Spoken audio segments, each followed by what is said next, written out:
नमस्कार दोस्तों, आज हम बात करने वाले हैं दुनिया की सबसे पावरफुल इकोनॉमिक ट्रांसफॉर्मेशन की। एक ऐसा देश जो 40 साल पहले तक गरीब था, एग्रीकल्चर पर डिपेंडेंट था और आज वर्ल्ड का नंबर 1 एक्सपोर्टर। जी हाँ, हम बात कर रहे हैं चाइना की।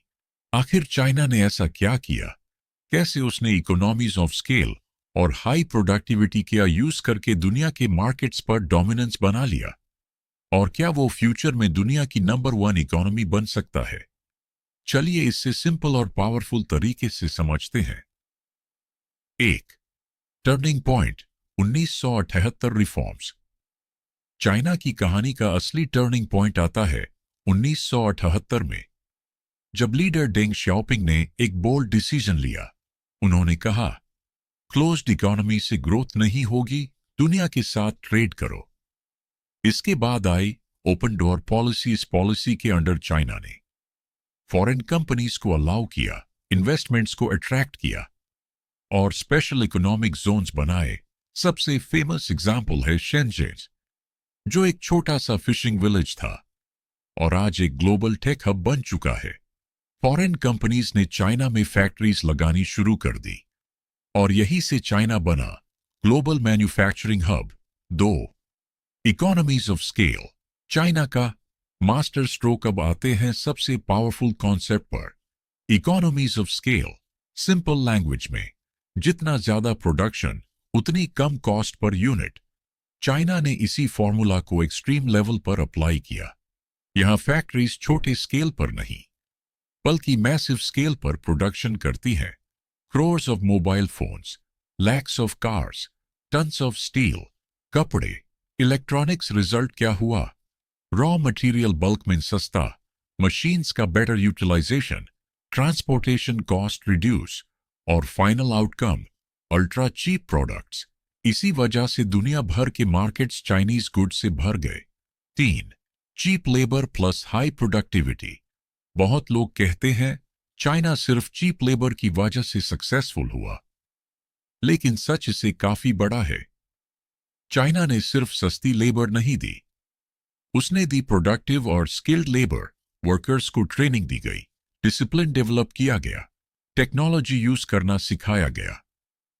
मतलब कॉम्बिनेशन बना, low cost plus high efficiency बराबर ग्लोबल डोमिनेंस। साथ ही चाइना ने वर्ल्ड क्लास इंफ्रास्ट्रक्चर डेवलप किया, high speed highways, mega ports, fast logistics network.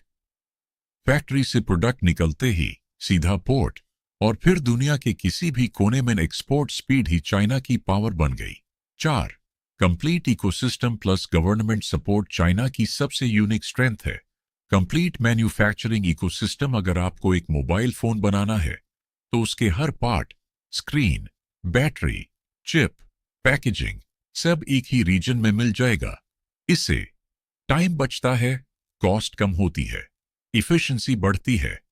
साथ ही गवर्नमेंट ने भी फुल सपोर्ट दिया, subsidies, cheap loans, tax benefits और एक मेजर स्टेप था चाइना का वर्ल्ड ट्रेड ऑर्गेनाइजेशन ज्वाइन करना 2001।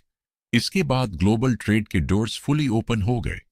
कंपनीज जैसे एप्पल, नाइकी और वॉलमार्ट ने चाइना को अपना मैन्युफैक्चरिंग बेस बना लिया और चाइना ऑफिशियली बन गया फैक्ट्री ऑफ द वर्ल्ड।